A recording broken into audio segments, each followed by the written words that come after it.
하나님 말씀 출애굽기 15장 1절입니다. 이때 모세와 이스라엘 자손이 이 노래로 여호와께 노래하니 일렀으되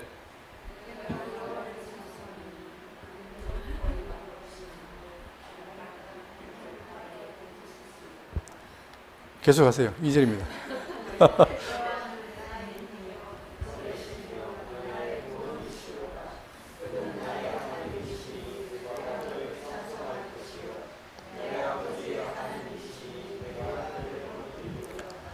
여호와는 용사시니 여호와는 그의 이름이시로다.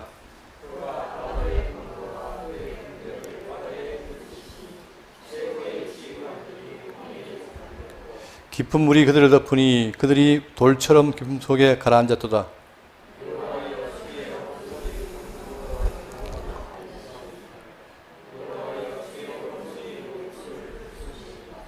주께서 주의 큰 위엄으로 주를 거스르는 자를 엎으시니이다. 주께서 진노를 바라시니 그 진노가 그들을 지푸라기같이 사르니이다.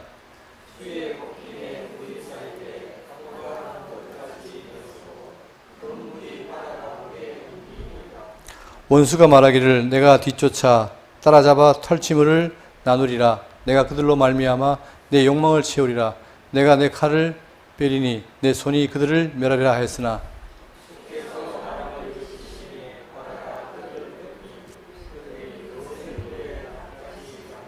다 같이요. 여호와여 신중에 주와 같은 자가 누구니까? 주와 같이 거룩함으로 영광스러우며 찬송할 만한 위엄이 있으며 기이한 일을 행하는 자가 누구니까? 아멘.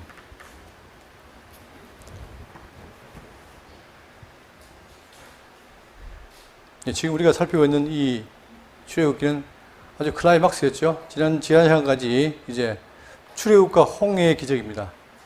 이스라엘이 400년 동안 애굽 종노릇 하면서 온갖 고난을 당했고 뼈 가운데였지만 그러나 하나님께서는 때가 되면 그들을 이끌어냈죠. 출애굽시키시고 그 다음에 홍해를 건너겠습니다. 자, 그러니까 이 놀라운 일을 기적 체험하는 그들은 죽음의 위기에서 벗어난 그들은 바로 하나님 하신 일을 보고 뭡니까? 찬송하죠. 오늘 15장 내용은 바로 뭐냐면 모세와 이스라엘이 하나님께 찬양되는 내용이죠. 이 찬양 내용은 그냥 가볍게 넣을 게 아니라 우리가 신앙생활 하면서 우리도 마찬가지입니다. 하나님이 우리를 인생을 지으실 때 바로 목적이 뭐냐? 자, 성경이 말하기를 이사야 43장 21절에 이 백성은 내가 나를 위하여 지었나니 나를 찬송하게 하려 함이니라. 결국 우리 목적이 바로 찬송의 존재입니다. 우리가 그분의 뭘 찬양하느냐? 신약으로 말하면 은혜의 영광. 그죠? 에베소 1장 6절에 이는 그가 사랑하신 자 가운데서 우리에게 거저 주신 바 그의 은혜의 영광을 찬송하게 하는 것이라. 우리가 삶 속에서 끊임없이 뭐가 있습니까? 찬송이 있는 거예요. 제가 전에 말씀드렸지만 저는 유명 오케스트라의 찬송 별로 안 좋아합니다. 좋은 건 뭐냐? 우리 성도님들 몇 분 안 되지만 우리가 부르는 이 노래 이것이 정말 듣기 좋고 이게 바로 그 바탕은 바로 뭐냐? 하나님에 대한 은혜를 깨달아 나오는 찬양. 이게 중요한 거죠. 대부분 찬양이 그냥 노래로 끝나는 경우가 많아요. 지금 이스라엘 백성도 물론 그들이 하나님 찬양하지만 이 찬양은 특별한 게 아니라 읽어보시면 아시겠지만 그냥 하신 일이에요. 하신 일. 하신 일을 이렇게 했는데 그게 찬양을 한다는 거죠. 그러니까 우리는 이 삶을 살면서 정말 내가 하나님을 알고 있고 그분의 사랑을 깨닫고 있는가? 있다면 뭐가 납니까? 찬양이 나와야 되는 거예요. 그러니까 결국은 내 입으로 하는 것이 그냥 기능이 아니라 내가 깨달은 바 은혜가 입으로 나오는 게 찬양이죠. 물론 그것이 입으로 말고 다른 걸로도 나오겠지만 이런 찬송, 이건 참 우리에게 우리 모습으로 돌아가는 중요한 계기가 되겠습니다. 본문 보시면 1절에 이때에 모세와 이스라엘 자손이 이때란 말은 이런 일이 겪은 이후에 놀라운 일을 체험한 이후에 자손이 이 노래로 여호와께 노래하니 일렀으되 내가 여호와를 찬송하리니 그는 높고 영화로우시며 말과 같은 자를 바다에 던지셨습니다. 새로운 게 없어요. 보시면 노래를 불렀는데 여호와를 찬양하는데 뭘 하느냐? 그는 높고 영화로우십니다. 그러니까 우리가 믿고 있는 여호와께서 높고 영화로우시다 이 말이에요. 그러면서 말과 같은 자를 바다에 던졌습니다. 그냥 높고 영원한 게 끝나는 게 아니라 그 높고 영원한 분이 우리를 사랑했고 선택했고 언약했으니 그분이 친히 어떻게 했단 말입니다. 우리를 괴롭혔던 그들을 즉 애굽의 말과 탄 자를 바다에 던졌다. 갚았다는 거죠. 그게 찬양거리인 거예요. 우리가 지금 자 결국 우리가 이스라엘이 애굽에서 나온 것은 뭐라고 그러냐? 우리로 말하면 죄의 건사로 우리가 죽었는데 그 죄의 건사로 우리를 이끌어내신 구원 아닙니까? 이 구원이 감격이잖아요. 물론 뒤에 나가면은 이렇게 찬양을 거창하게 하고 나서 또 어떻게 합니까? 원망 불평하잖아요. 그게 인생의 반복이에요. 그러나 그 속에서 점점 우리가 찬양이 더 커져간다는 것은 그게 놀라운 거죠. 자, 그러면서 2절에 여호와는 나의 힘이요 노래시며 나의 구원이시로다. 그는 나의 하나님이시니 내가 그를 찬송할 것이요 내 아버지 하나님이시니 내가 그를 높이리이다. 바로 여호와가 나의 힘이라는 거예요. 나의 힘. 그러니까 지금 여호와가 아니면 도저히 이 애굽에서 나올 수도 없는 거잖아요. 나의 힘이시요 노래시며 나의 구원이시로다. 그는 나의 하나님이시니 내가 그를 찬송할 것이요 내 아버지의 하나님이시니. 계속해서 왜 아버지라는 말을 쓰냐면 지금 최초에 뭡니까? 그들을 불렀을 때 누구를 불렀습니까? 조상 아브라함을 불렀죠. 그러니까 아브라함과 이삭과 야곱이 계속해서 언약을 결성했고 그 약속하신 하나님께서 지금 우리를 이렇게 구원했으니 우리는 그를 높인다. 3절입니다. 여호와는 용사시니 여호와는 그의 이름이시로다. 여호와는 용사라고 표현합니다. 자, 여기에 대해서 시편 24편 8절을 보시면 영광의 왕이 누구시냐? 강하고 능한 여호와시요 전쟁에 능한 여호와시로다. 그러니까 결국은 우리가 믿는 그 여호와는 어떤 분이냐면 영광의 왕이라는 거예요. 그리고 능한 여호와다. 즉 싸우는 분이라는 거죠. 누구와? 불의의 세력과. 자, 그러면서 말하기를 그의 이름은 여호와다. 여기에서 출애굽기 5장 2절에 바로가 이르되, 자, 지금 바로에게 계속해서 도전하니까 하는 말이 뭐냐면 여호와가 누구기에 내가 그의 목소리를 듣고 이스라엘을 보내겠느냐. 가스롭다 이거 아닙니까? 그죠? 그러니까 지금 모세는 계속 여호와 이름으로 갔는데 바로는 그걸 무시한 거예요. 그럴 때에 자, 모세가 하나님께 알되 내가 이스라엘 자손에게 가서 이르기를 내 조상의 하나님이 나를 너에게 보냈다 하면 그들이 묻기를 그 이름이 무엇이냐 하리니 내가 무엇이라고 그들에게 말하리까. 우리는 다 알고 있는 내용이지만 이 자체가 갖고 있는 의미가 큰 거예요. 왜냐하면 자, 하나님이 모세에게 이르시되 나는 스스로 있는 자다. 모든 우상인 애굽에 있는 우상과 달리 나는 스스로 있다. 존재 방식이. 그러면서 또 이르시되 너는 이스라엘 자손에게 이같이 이르기를 스스로 있는 자가 나를 너에게 보내셨다 하라. 하나님이 또 모세에게 이르시되 너는 이스라엘 자손에게 이르기를 너희 조상의 하나님 곧 여호와 곧 아브라함의 하나님 이삭의 하나님 야곱의 하나님께서 나를 너에게 보내셨다 하라. 즉 아브라함과 이삭과 야곱에게 언약했잖아요. 언약하신 여호와다. 이것이 바로 나의 영원한 이름이요 대대로 갈 칭호로다. 결국 당신의 이름을 위해서 친히 싸우신다는 얘기예요. 그러니까 애굽에 대해서도 당신이 이렇게 약속했기 때문에 그 약속을 이루기 위해서 친히 싸우시는 여호와시다 라는 것을 노래하는 거죠. 그러니까 지금 이 모든 노래의 내용은 바로 뭐냐, 지나간 역사에 대한 고백입니다.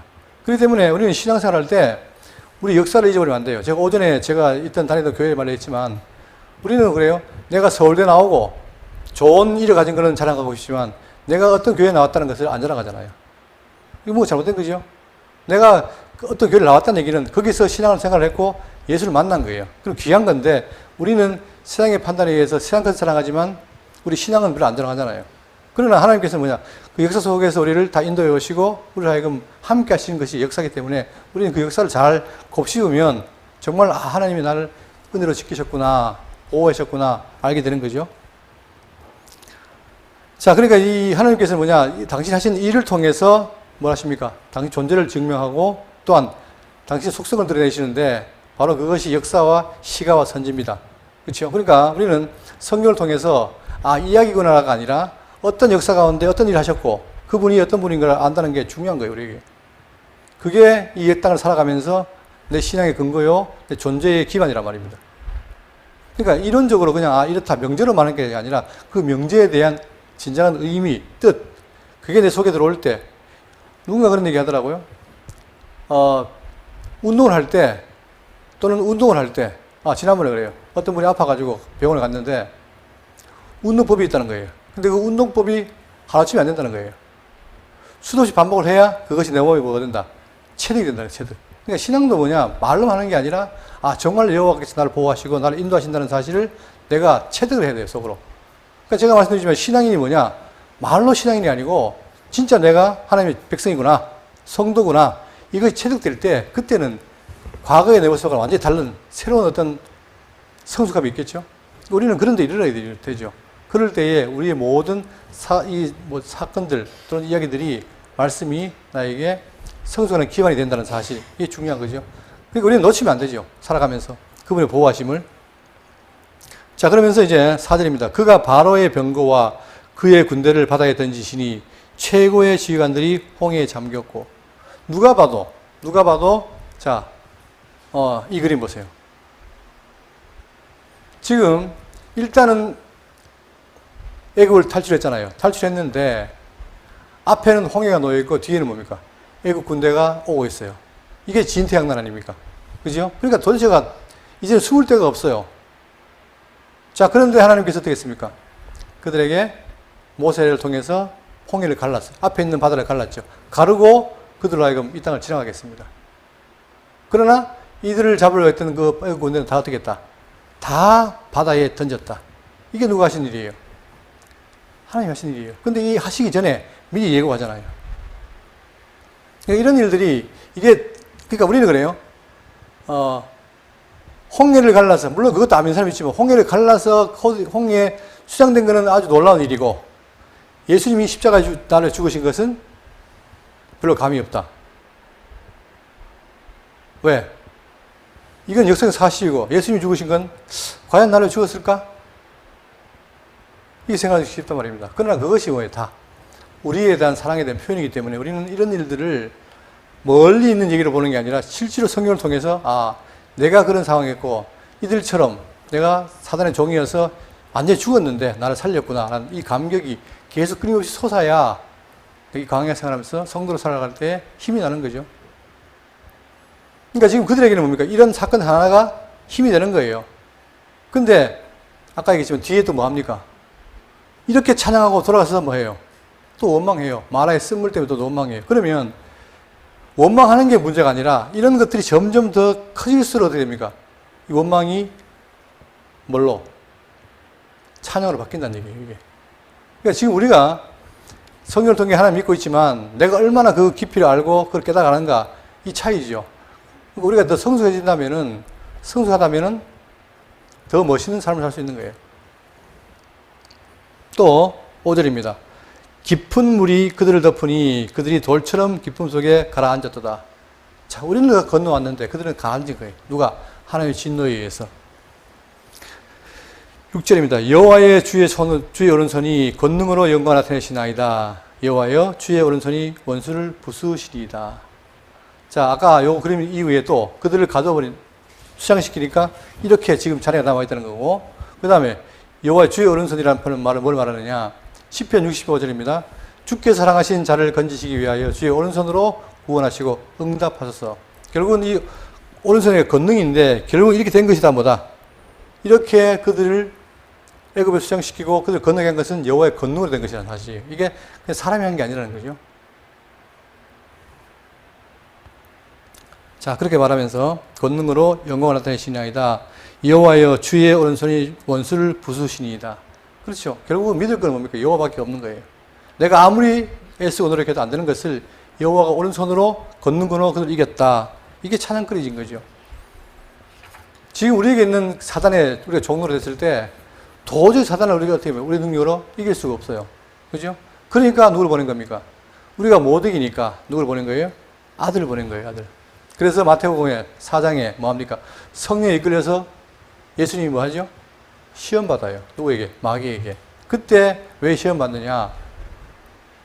봐라, 내가 유일하게 너를 이길 수 있는 하나님의 아들이다. 그걸 보여주기 위해서.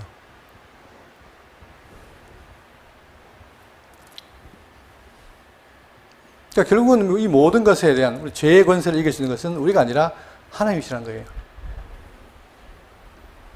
7절 주께서 주의 큰 위엄으로 주를 거스르는 자를 엎으시니이다. 주께서 진노를 바라시니 그 진노가 그들을 지푸레같이 사르니이다. 자, 여기 보세요. 여호와의 진노는 어디 나오느냐?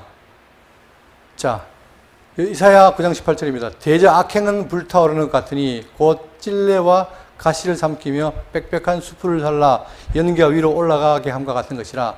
만군의 여호와의 진노로 말미암아 이 땅이 불타리니 백성은 불의 섭과 같을 것이니. 자, 이스라엘 백성들은 하나님 택한 것이기 때문에 긍휼과 은혜가 있었지만, 그러나 애굽은 뭐예요? 계속 여호와를 반대하고 공경치 않고 무시하고 하니까 그분의 진노가 임하는 거죠. 진노가 임하니까 그 진노를 감당할 수 없는 거예요. 진노가 임하니까 어떻습니까? 인간적으로 봤을 때는 애굽이라는 나라가 대제국이고 엄청난 힘이었지만 그러나 뭐처럼 봐요 하나님께서는 그들을 뭐처럼 지푸라기처럼 살았다. 아무것도 아니라는 거예요. 그러나 사람들은 그 아무것도 아닌 권력 또는 우상을 믿고 살아가는데 오히려 이스라엘 백성들에게는 그들을 이김으로 인해서 여호와가 능력자라는 사실을 보여주는 거죠. 그러니까 우리가 이제 하나님 믿는 것도 마찬가지입니다. 의지하는 것도 그분이 정말 위대하고 힘 있는 분을 내가 느끼고 깨달을 때 하는 것이지 지금도 교회 다니면서 뭐 설마 하나님이 하실까라고 하는 사람이 많을 거예요. 왜 그럴까? 아직 몰라서. 그죠? 그렇기 때문에 우리 말씀을 통해서 그분의 능력과 그를 자꾸만 깨달아야 내 속에 살아나야 그분에 대한 경외와 찬양이 나오는 거죠. 그의 권능이 얼마나 크냐면 8절입니다. 자, 주의 콧김에 물이 쌓이되 우리 콧김 물론 뭐 저기 전에 보니까 어떤 사람이 이 코 힘이 세가지고 촛불을 20개 켜놓고 해보니까 다 꺼지더라고요. 겨우 촛불을 끌 수 있는 우리 콧김인데 여호와의 콧김이 뭐예요? 주의 콧김에 어떻게 했다? 물이 쌓이되 이 보세요. 이 바닷물이 이게 얼마나 그 장황합니까 바다가 그죠? 근데 이 바닷물이 주의 콧김에 쌓인 거예요. 벽을 치고 쌓인 거예요 이게. 이 표현이 얼마나 참 놀랍습니까? 그러니까 콧김도 그 정도면은 나머지는 말할 거 없잖아요. 우리가 전능한 신 그럴 때 제가 늘 생각하는 게 뭐냐면 우리가 사도신경 공부할 때 어떻게 됩니까? 제일 먼저 뭐예요? 전능하사 천지를 만드신 하나님 아버지 하잖아요. 근데 전능하다는 말을 우리가 많이 쓰고 있지만 과연 어떤 전능일까? 생각해보면 참 놀랍습니다. 이분이 얼마나 놀라우면 말로 어떻게 돼요? 우리가 보고 있는 우주 만물을 다스리는 분 아닙니까? 그러니까 그분이 콧김으로 바닷물을 세우는 것은 일도 아닌 거예요. 근데 우리는 말은 전능하다는 표현하지만 실제로 하나님에 대한 인상이 뭐예요? 그게 없어요. 아, 정말 그분이 그런 일을 할 수 있을까? 예? 그러니까 그게 안 믿어지니까 어떻게 사람이 부활할까? 부활을 잘 못 믿잖아요. 그렇죠? 그러나 성경은 말하기를 그의 콧김이 물이 쌓이되 파도 건너같이 일어서고 큰 물이 바다 가운데에 엉기니이다. 단지 콧김으로.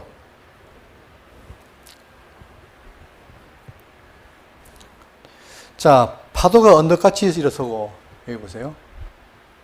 여기에 대해서 말하기를 여호수아 3장 13절에 온 땅의 주 여호와의 궤를 맨 제사장들의 발바닥에 요단강 물을 멈추고 서면 밟고 멈추면 요단물 곧 위에서부터 흘러내리는 물이 끊어지고 한 곳에 쌓이서리라. 똑같은 겁니다.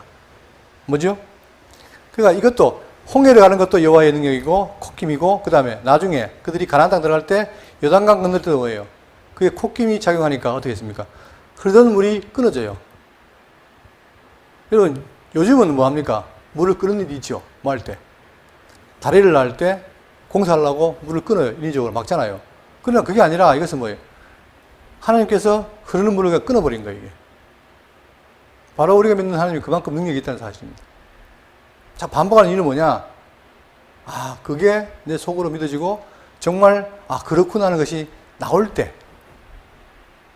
우리 입에 찬양이 나온다는 거죠. 또 시편 33편 7절에 그가 바닷물을 모아 무더기같이 쌓으시며 깊은 물을 곳간에 두시도다. 하나님 물을 곳간에 두기도 하고 쌓기도 하고 그게 다 그분의 능력이라는 거예요. 또 78편 13절에 그가 바다를 갈라 물을 무더기같이 서게 하시고 그들을 지나가게 하시었으며 이게 그냥 하는 어떤 우화나 이런 것이 아니라 실제로 여호와의 능력을 바로 시편에 찬양한다는 얘기입니다. 그래 우리는 시편을 보면서 아 이것이 옛날 사람들의 찬양이구나라고 남의 얘기가 아니라 실제로 우리 삶에서도 그분이 이런 능력을 행하시고 나를 인도하신다는 사실을 우리가 깊이 깨달아야 돼요. 그래야 신앙인으로서 우리의 삶이 멋있는 거죠. 그러나 그게 안 믿어지면은 정말 모든 뒤에 나오는 약속들이 안 믿어지잖아요. 부활, 천국 안 믿어져요.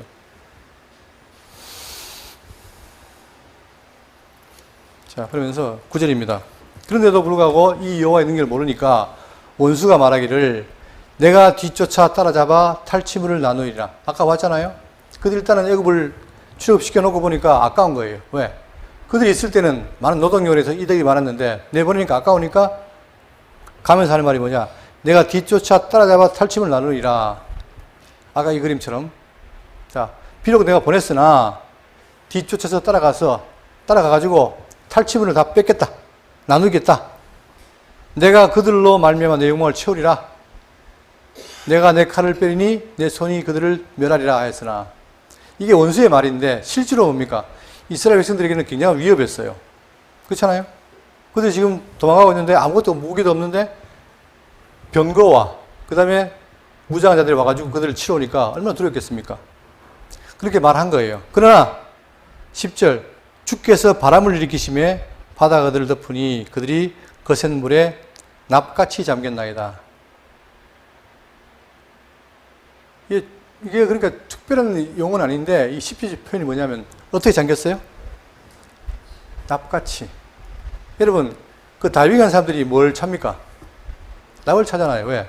그게 무게가 있어야 가라앉으니까. 근데 하나님이 어떻게 했느냐? 이들을 물에 잠기겠는데 납같이 잠겼다.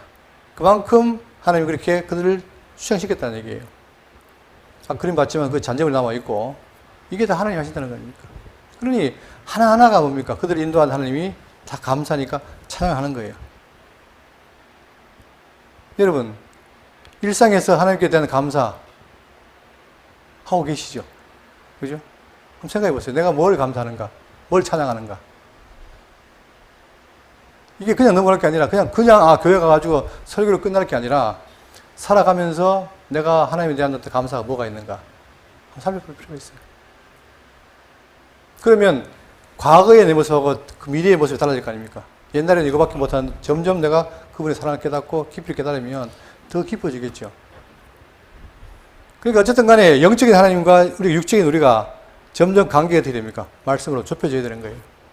그러니까 제가 늘 말씀드리지만 기독교는 뭡니까? 영적 종교예요. 육적 종교가 아니라. 그러다 보니까 영적인 것은 내가 깨달았고 그게 다가올 때 의미가 있는 겁니다. 제가 계속 반복하지만 내가 성도다. 뭐가 성도인 거예요, 내가 성도라는 게. 성경 성도라는데 내가 성도가 맞나? 그럼 내가 성도로서 내가 뭘 하고 있나? 뭘 깨닫고 뭘 느끼고 있나? 이런 걸 확인해 봐야 되는 거죠. 근데 우리는 그냥 주일날 교회 갔다 오고 듣고 오면 끝나는 거예요. 이래버리면 그냥 왔다 갔다 하는 것밖에 안 돼요. 그러니까 우리는 뭐가 문제냐면, 여러분 성경 다 읽어봤을 거 아닙니까? 그죠? 내용 다 아는 거예요. 그러나 왜 자꾸 다시 반복하느냐? 그걸 통해서 그 깊이를 깨닫고 점점 쌓아가는 거 아니겠습니까? 그게 중요한 거 아니에요? 하나님에 대해서도 말씀을 통해서, 그러니까 그 내용의 의미를 더 깊이 아는 게 중요한 겁니다.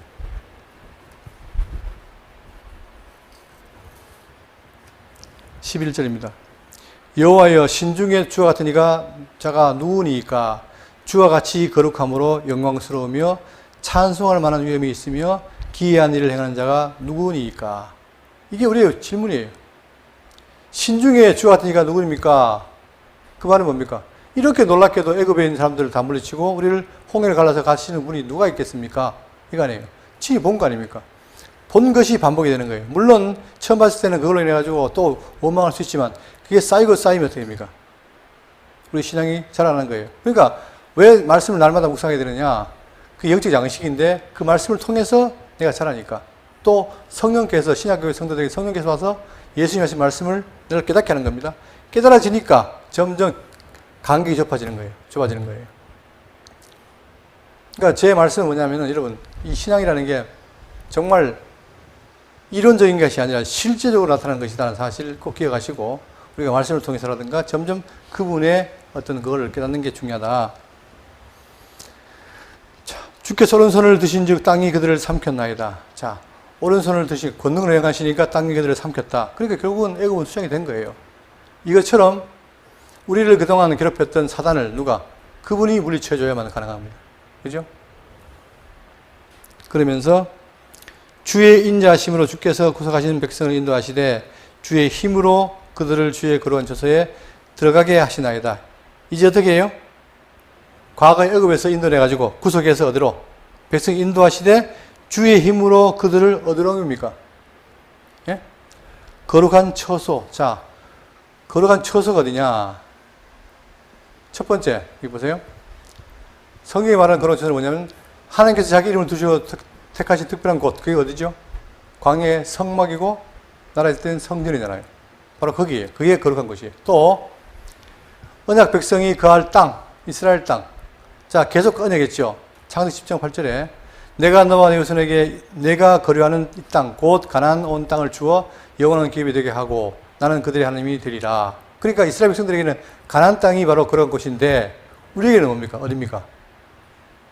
우리에게는 영원한 천국이죠. 거기를 향해 나가는 거예요, 우리가. 자, 그리고 세 번째로 하나님께서 임재하실 거룩한 땅에 세워질 땅. 자, 거룩한 성전에 세워질 땅. 그게 바로 예루살렘 아닙니까?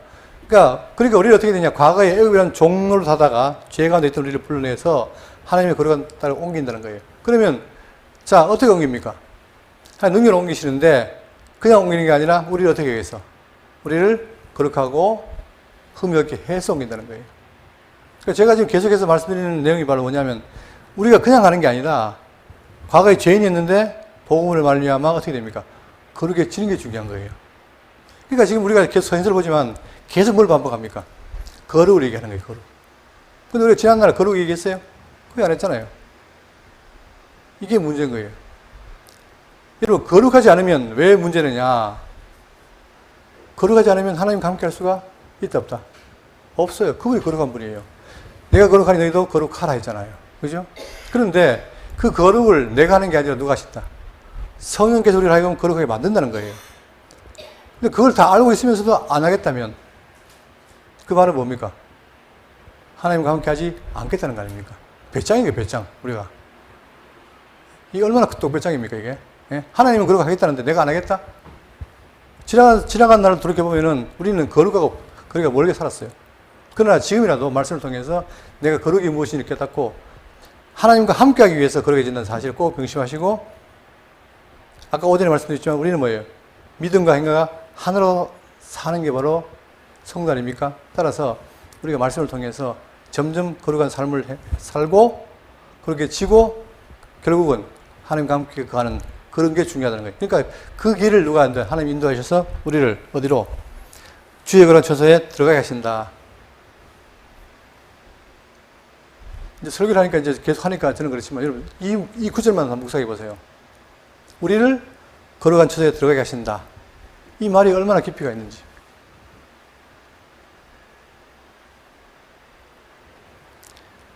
우리는 도저히 뭡니까? 우리 인생들은 거룩한 처소에 갈 수가 있어요, 없어요? 없어요. 도저히. 우리 죄인이에요, 근본적으로. 그런데 하나님의 사랑이 딴 데 있는 게 아닙니다. 그런 우리를 아들로 말미암아 구속해서 또 성령을 통해서 우리를 거룩하게 해서 함께 하겠다는 거예요. 근데 그걸 모르니 사람들이 거룩을 멀리 하는 거지. 안다면 정말 내가 거룩해지겠다는 그런 마음이 안 생기겠습니까? 그러니까 우리가 이걸 안다면 어떻게 해요? 거룩해지자 늘 외쳐야 돼요. 여러분 보험사 가니까 목표를 달성하자 맨날 하는데 보험사는 그거 하려고 외치는데 교인들은 거룩해지자 안 하잖아요. 왜? 그 가치를 모르니까. 이 말씀에 정말 여러분 우리가 거룩한 처소에 들어간다? 불가능한 거예요. 예? 근데 우리가 믿는 하나님께서 그렇게 하신다는 겁니다. 그게 하게 하시는 거예요, 여러분. 죄짓게 하는 게 아니라 하나님이 우리를 거룩하게 하신다. 거기에 소망을 걸고 나아가는 게 성도입니다. 자, 그러니까 여기 보세요. 14절에 여러 나라가 듣고 떨며 블레셋 주민이 두려움에 잡히며. 언약 백성은 그 놀라운 사랑을 깨달으니까 은혜를 깨닫는데 반대로 누구는요? 여러 나라. 자, 이 여러 나라가 미리 보시면 이 그림 보시면 여기가 이집트고 가나안 땅이고 주변에 열국이 있잖아요. 이 여러 나라가 뭘 보느냐? 이렇게 행하신 일을 다 보는 거예요. 하나님 하신 일을 보니까 어떻게 합니까? 듣고 떨며. 문제는 떤다는 거예요. 그러니까 하나님의 공의를 찬양하는 거죠. 그분이 정말 놀랍다. 우리는 은혜를 찬양하고 다른 거죠. 블레셋 주민이 두려움에 잡히며. 그래서 지난번에 말하기를 뭐냐? 이걸 통해서 내가 이스라엘 백성에게도 여호와를 드러내고 또 애굽 사람에게도 나를 여호와를 알게 하겠다. 그 말은 뭡니까? 이스라엘에게는 은혜 하나님을 알게 하고 애굽 사람에게는 공의의 심판이 하나님을 알게 하겠다는 거예요. 결국은 인간은 뭡니까? 다 영생합니다. 영원히 삽니다. 그러니까 그 영원히 존재한다는 것은 뭐냐? 구원과 그 다음에 멸망이 있는 거예요. 멸망자도 영원히 살아요. 구원자도 영원히 살고. 문제는 하나는 영원한 천국에서 영원히 여호와를 찬양하고, 하나는 지옥에서 영원히 여호와 두려움을 찬양하고. 여러분, 어떤 사람은 예수 안 믿고 지옥 가겠다 말하는데 그거 몰라서 하는 얘기예요. 지옥이라는 게 얼마나 고통스럽습니까? 전에 어떤 영화인가 봤는데 뭐 그 제목이 제가 기억이 안 나는데 지옥에 갔더니 뭐 온갖 그 순서가 있더라고. 그걸 말하더라고요. 근데 거기 봐도 지옥이라는 게 얼마나 두려워요. 근데 지옥 가겠다고? 말이 안 되는 얘기죠. 또 에돔 두령들 15절 에돔 두령들이 놀라고 모압 영웅이 떨림에 잡히며 가나안 주민이 다 낙담하나이다. 반대로 이스라엘과 반대로 그 모든 나라들은 뭡니까? 여호와의 말을 듣고 다 간담이 녹아요. 이게 여호와 하신 일이에요. 그러니까 하나님께서 뭐냐? 당신 하신 일을 통해서 바로 언약 백성과 이방 사람들에게 당신 능력을 드러내는 것이 섭리입니다. 자, 16절 놀람과 두려움이 그들에게 임하매 주의 팔이 크므로 그들이 돌같이 침몰해서 하니 여호와여 주의 백성이 통과하기까지 곧 주께서 사신 백성이 통과까지 하였나이다. 자, 이제 광야를 나왔는데 지금 현재 이 여러 나라 사람들이 지키고 있잖아요. 막고 있잖아요. 근데 그들이 뭐라 했습니까? 하나님의 일을 본 거예요. 두려우니까 다 길을 열었다는 거 아닙니까? 결국은 이렇게 해서 하나님께서 뭐냐? 그들을 언약 백성의 땅, 그런 땅으로 인도해 드린다는 것을 지금 말하고 있는 거예요. 이걸 다 찬양을 하는 겁니다. 그러니까 지금 모든 것이 다 뭐냐? 하신 일을 통해서 여호와를 찬양하는 거죠.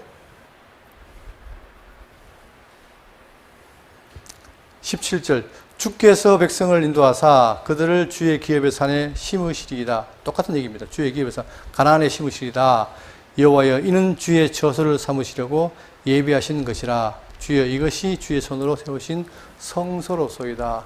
그러니까 성소, 거룩한 땅. 그죠? 한번 더 요약하면은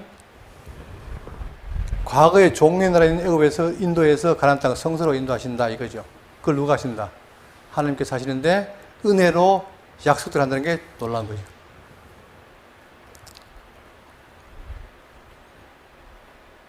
그러면서 여호와여 영원웅하도록 다스리시도다 하였더라. 근데 그분이 일시적으로 옮겨놓고 끝나는 게 아니라 어떻게 한다는 거예요? 우리와 영원히 함께 한다는 거예요. 임마누엘 하겠다는 거죠. 이 성경의 사람 중에서 중요한 게 바로 임마누엘인데 예수님도 뭐랍니까? 예수님도 너와 영원히 함께 하겠다 하시죠. 이게 중요한 거죠. 그러니까 우리 피조물에게는 하나님이 은혜로 함께 한다는 것은 너무나 감사한 거예요, 여러분. 내가 무언데? 예? 똑같이 불택자와 똑같은 나 인간인데 나는 사랑하시고 그들은 버린다. 그것도 사랑해서 영원히 함께 한다. 제가 이제 어릴 때 그 친구들하고 우리 다 같은 세대 같은데 그 일기장에다 써놓고 영원히 변치 말자 했잖아요. 그죠? 딱 그 그림 그리고. 그게 인간의 소원 아닙니까? 다 친구가 영원히 함께 하자 뭐 이런 거 했잖아요. 근데 세월 지나보니까 다 떨어지지만 그러나 그 소망하는 것이 성경이 말하기를 하나님이 우리를 어떻게 한다? 영원토록 다스린다는 거예요. 근데 이런 말 하지만 솔직히 실감이 안 나죠? 뭐 그게 뭔 말인가? 그걸 알기 위해서 성경을 살펴야 되는 거예요. 계속. 바로의 말과 병거와 마병이 함께 바다에 들어가며 여호와께서 바닷물을 그들 위에 되돌려 흐르게 하셨으나 이스라엘 자손은 바다 가운데 마른 땅으로 지나간지라. 딱 극명하게 대조하잖아요.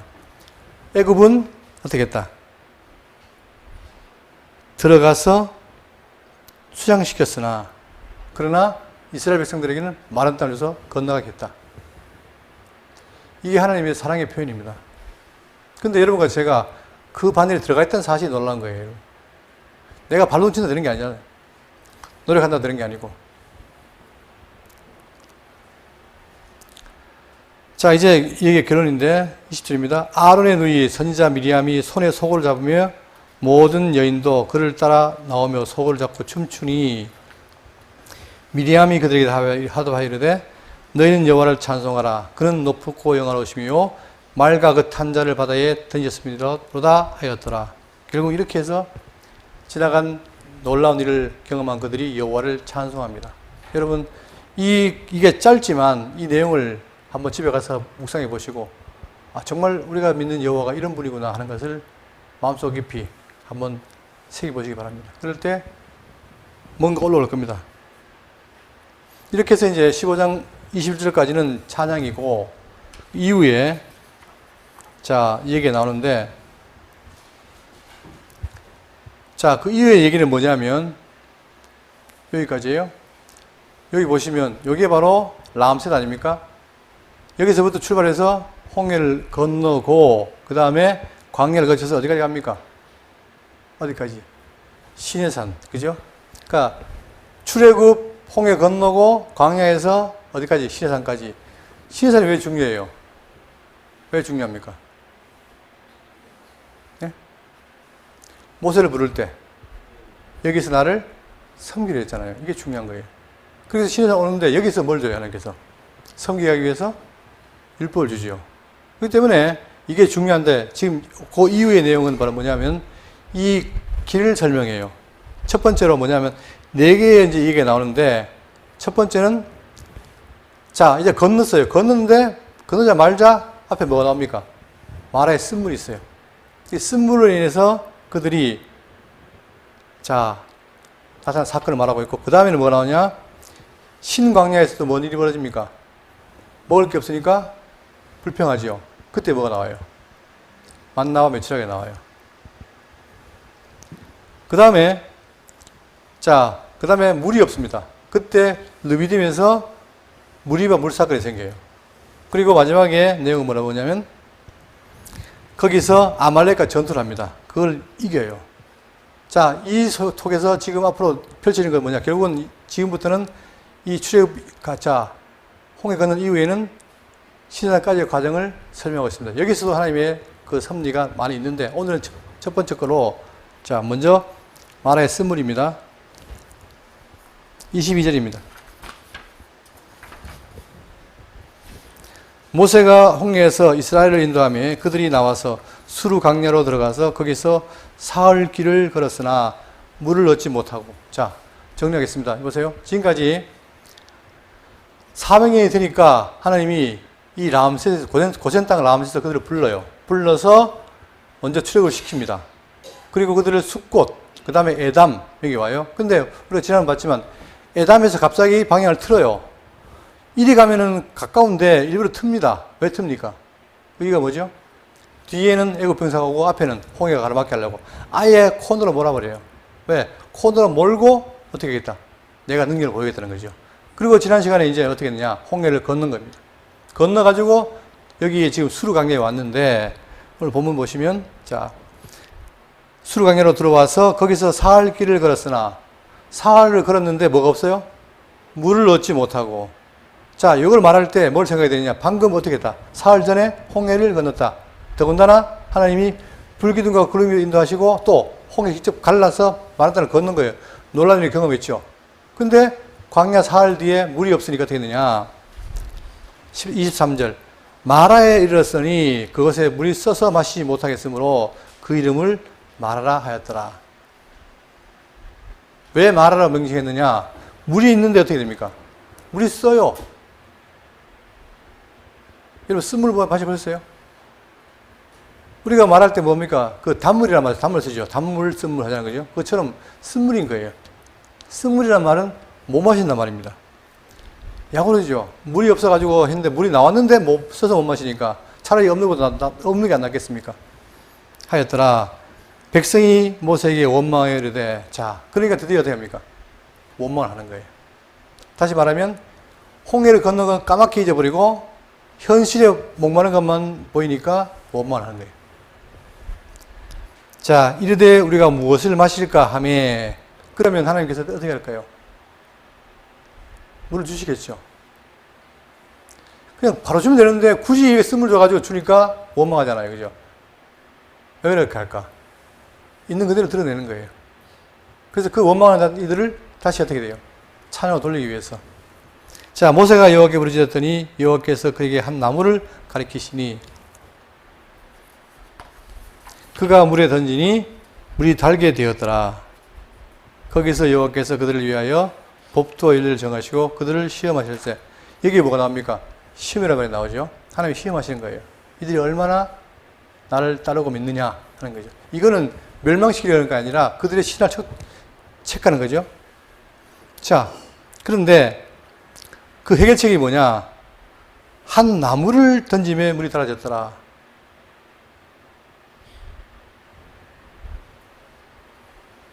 어떤 사람이 그런 말을 해요. 그 나무가 정화장에 있어서 그걸 던졌더니 우리 그렇잖아요. 지금 우리 물이 있을 때 그 물을 정화시키기 위해서 뭡니까? 필터를 쓰죠. 그것처럼 어떤 나무가 있는데 그 나무에는 그 정화 능력이 있어가지고 그걸 던졌더니 정화됐다. 근데 지금 사람이 몇 명입니까? 사람이. 장정은 60마리예요. 그럼 200마리 넘는 거예요. 그 사람들이 먹는 물이 나무 한 그릇 던졌다고 정화되겠습니까? 근데 왜 그런 말을 하냐면 학자들은 이상을 안 믿어요. 기적을 안 믿어요. 안 믿으니까 합리적으로 그걸 이해하다 보니까 그렇게 했을 것이다 말하는 뿐이에요. 그러나 뭡니까? 이것도 누가 하신 거예요? 하나님이 하신 거예요. 모세가 나중에 뭘 듭니까? 불뱀이 물릴 때. 뱀 형상 들잖아요. 그때 어떻게 하면 다 살지요. 그럼 실제로 뱀이 살리겠을까요? 이 뱀 형상이? 그걸 통해서 하나님이 살린 거예요. 그죠? 그러니까 이런 일들이 광야에 많이 있는 거예요. 그러니까 지금 이 쓴물을 통해서 아까 하나님이 뭐 했다고 합니까? 그들을 시험했다 그러잖아요. 내가 줄 걸 믿는가 시험했다는 거예요. 근데 그거 못 믿으니까 원망한 거예요. 그 하나님은 그들에게 모세를 통해서 어떻게 했다? 나무를 던져라 하니까 그걸 던짐에 물이 달아진 거예요. 그 말은 뭡니까? 마실 수 있게 된 거죠. 이게 다 누가 하신 것이다? 하나님이 하신 거예요. 그러니까 하나님은 살기를 열어놓고 그들을 시험해요. 나를 믿는가 안 믿는가. 아브라함도 시험하잖아요. 그죠? 처음에는 못 믿다가 어떻게 합니까? 나중에. 시험 절정이 뭐죠? 아들을 바쳐라. 그때 어떻게 됩니까? 바치잖아요. 왜? 그만큼 믿음이 자라났으니까. 그것처럼 광야에도 이제 그들이 살아갈 때에 자, 왜 원망하는가? 여전히 과거에 뭐가 있습니까? 죄성이 있는 거예요. 애굽에 살던 그 습성이 있다 보니까 우상 섬기는 게 있다 보니까 하나님 안 보이고 뭐만 보여요? 옛 습성 보이단 말입니다. 그리고 처음에 가가지고 나중에 나오겠지만 뭐를 만듭니까? 아론이 황금 송아지 만들어가지고 뭐라 그래요? 이 송아지가 바로 여호와다 이랬잖아요. 그러니까 그런 걸 하나하나 깨기 위해서 하나님께서 시험하시는 거예요.